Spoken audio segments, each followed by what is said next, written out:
नमस्कार साथियों, हर हर महादेव, जय श्री राम। मैं हंसराज ढोंडियाल आज पुनः एक बार फिर नई सुबह में गांव के सुंदर पहाड़ों के साथ नज़ारे के साथ मैं यहां पर आपके लिए एक ब्लॉग और लेकर आया हूं। और ये देखिए, आज की जो भी दिनचर्या होगी मैं आपको बताऊंगा। सबसे पहले मैं अभी उठा और मुंह हाथ धोया। इसके बाद अब मैं गर्म पानी करूँगा, नहाऊँगा, फिर पूजा वगैरह करूँगा। उसके बाद मैं नाश्ता करूँगा। फिर मेरा आज का दिनचर्या क्या होगा मैं आपको बताते रहूँगा। तो सबसे पहले आप बने रहे मेरे ब्लॉग में।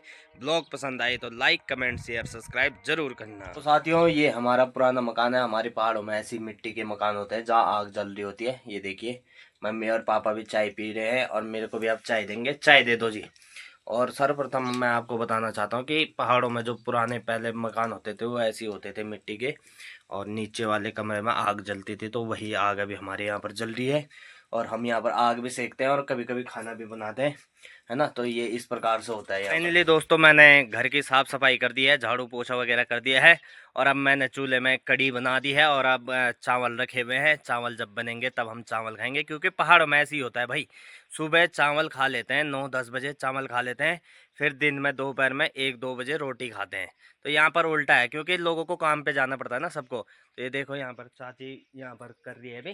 क्या कर रहे हो? अरे प्याज बोल रही हूँ भैया। बाग। तो ये प्याज गोड़ रहे हैं वहाँ सामने नीचे मम्मी। और देखो, वो भी खेत में वहाँ पर काम कर रही है। तो यहाँ पर ऐसे ही होता है भाई, क्योंकि 10 बजे खाना खा लेते हैं, दाल चावल खा लेते हैं, और उसके बाद 1-2 बजे चाय और रोटी खाते हैं।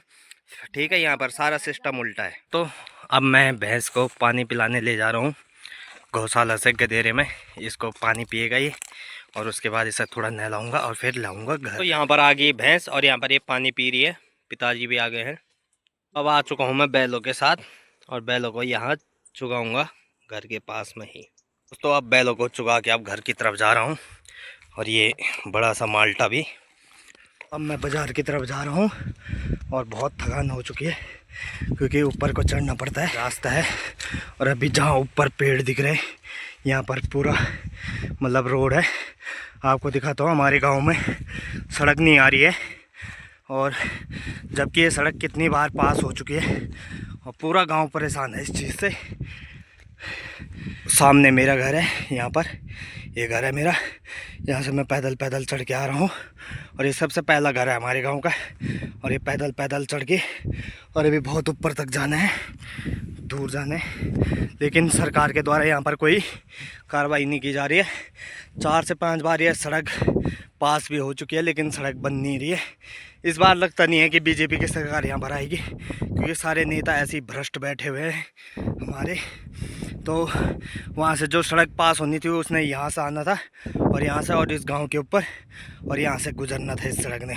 लेकिन सरकार द्वारा यहाँ पर इस गांव के लिए कोई भी अभी तक कुछ काम नहीं हुआ है। गांव के रास्ते देख सकते हो, ये रास्ते शायद 2009-10 के बने हुए हैं, तब से ऐसी है। ठीक है, क्योंकि सरकार इस गांव में कोई भी काम नहीं कर रही है। कोई भी काम इस गांव में हुआ नहीं है अभी तक। रास्ते जो हैं जब से बने हैं टूटे हैं, ऐसे के ऐसे हैं। पिछले ब्लॉग में मैंने आपको दिखाया था कि हमारे गांव का रास्ता देखा होगा आपने, पूरा टूट रखा है, लेकिन किसी का कोई वो नहीं है यहाँ पर, और पूरा गांव ऐसा है। तो जब गांव में विकास नहीं हो रहा है, इसीलिए लोग यहाँ से पलायन कर रहे हैं। आज मैं मार्केट अकेले जा रहा हूँ, क्योंकि यहाँ पर एक भी लड़का नहीं है। क्यों? क्योंकि सारे लड़के बाहर पलायन कर चुके हैं। देख सकते हो कितना बड़ा गांव है हमारा, यहाँ ऊपर से लेकर और लास्ट नीचे तक है, लेकिन गांव में एक भी लड़का यहाँ पर मिलता नहीं है ना। तो मजबूरी हो जाती है व्यक्ति के अकेले में कहीं भी जाना। ये देख सकते हो पूरा यहाँ पर पूरा ऐसी है। यहाँ पर गांव में कोई भी कार्य हो नहीं पा। विकास है दोस्तों हमारे गांव में। ये देखो, यहाँ ये रास्ता आ रहा था सीमेंट का, और ये गड्ढा है, और ये रास्ता ये देखो पूरा रास्ता टूट रखा है, यहाँ गड्ढा है। लोग इधर से आने को मजबूर है, लेकिन यहाँ पर कोई कार्य किया नहीं जा रहा है गांव के लिए। ये देख सकते हो। देखो दोस्तों, उतनी दूर से मैं पैदल पैदल चढ़ के आया हूँ, और पूरा मुझे आधा घंटा लग गया, क्योंकि हमारे गांव में सड़क आ नहीं रही है, जबकि ये सड़क रामनगर नागचूला गैरसैंण वाला है, मेन सड़क है। और इसकी भी हालत आप देख सकते हो किस प्रकार से हो रखी है। गाड़ी यहाँ पर ऐसे खड़ी करनी पड़ती है, जबकि हमारा गांव इतनी दूर है, सड़क यहाँ पर जा नहीं रही है। इतनी बार यहाँ पर उद्घाटन हो चुका है सड़क का, लेकिन माननीय मंत्री जी के द्वारा कोई भी यहाँ पर सड़क नहीं आ रही हमारे गाँव में, है ना। तो ये स्थिति है यहाँ पर। दोस्तों गांव की स्थिति तो मैंने बता दी है। अब मैं जा रहा हूँ मार्केट की तरफ।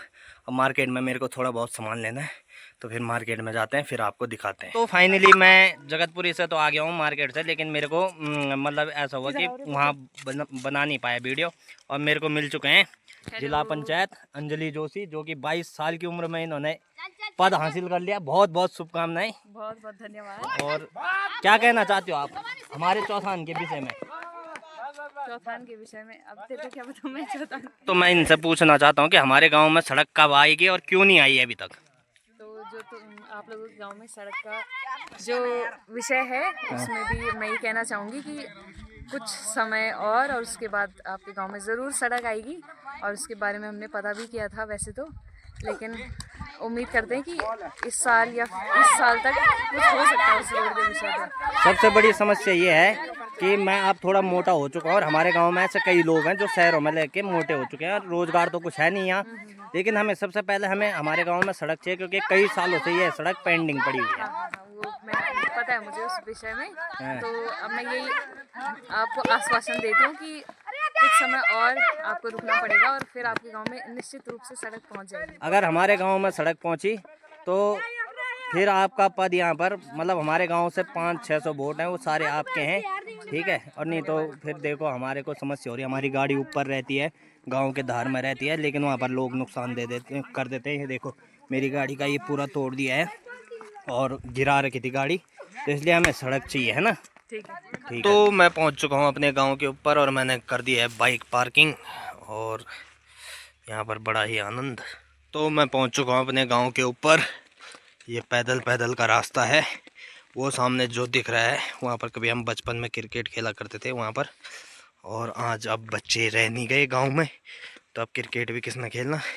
लेकिन हमारा गांव बहुत ही सुंदर नज़ारा। यहाँ पर से हमारे गांव का नज़ारा शुरू, यही पहला घर है, और यहाँ से पूरा गांव नीचे तक, वो लास्ट में आप देख रहे होंगे गांव दिख रहे होंगे वहाँ पर, वहाँ तक पूरा हमारा गांव है।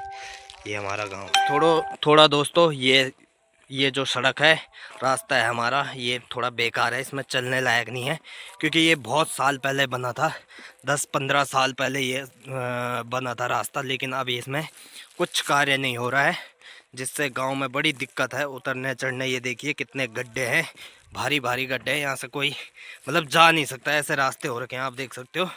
तो थोड़ा इन रास्तों की स्थिति को सुधार करना चाहिए सरकार द्वारा, प्रधान द्वारा, तो इसमें कार्य होना चाहिए। दोस्तों आज का मैंने आपको पूरा दिनचर्या बताया, साथ ही हमारे गांव के थोड़ा ही बहुत जो स्थिति है वो भी बताई, सड़क ना आने का वजह भी बताया, वो भी बताया। लेकिन साथ में मुझे मार्केट में हमारी जिला पंचायत भी मिली थी, मैंने उससे यह क्वेश्चन किया था, प्रश्न किया था, तो उसने कहा कि कुछ टाइम बाद आपके गांव में रोड आ जाएगी, उसने आश्वासन दिया है। तो देखते हैं कब तक हमारे गांव में रोड आती है, क्योंकि बहुत दूर से पैदल चलना पड़ रहा है, वो सामने उस धार से पूरा पैदल चलना पड़ रहा है। रास्ता भी ऐसा बिल्कुल ख़राब हो रखा है, आप देख सकते हो, चलने के लायक है नहीं। तो उस जिला पंचायत सदस्य अंजलि जोशी ने आश्वासन दिया है कि आपके गांव में जल्द ही रोड आएगी। इस विषय में उन्होंने चर्चा भी की, और मैंने भी उनसे चर्चा की। तो दोस्तों आगे का कल अब फिर आपको नए ब्लॉग में मिलेंगे। ब्लॉग पसंद आई हो तो लाइक कमेंट शेयर सब्सक्राइब करना, क्योंकि गाँव में अब अंधेरा होने जा रहा है। यहाँ अंधेरा जल्दी हो जाता है, 6 बजे यहाँ पर पूरा अंधेरा हो जाएगा, 7-8 बजे तक लोग सब सो जाते हैं, है ना। तो अब मैं भी घर आ चुका हूँ टाइम से ही, 5:30 बजे। तो ये देख सकते हो। अब मिलेंगे आपको कल नए ब्लॉग में, तो ब्लॉग में बने रहने के लिए चैनल को सब्सक्राइब ज़रूर करना, और शेयर लाइक सब कमेंट कर देना, बता देना अपनी जो आपकी फीलिंग है, आपके जो मत हैं, वो भी यहाँ पर ज़रूर बताना हमारे गांव के विषय में।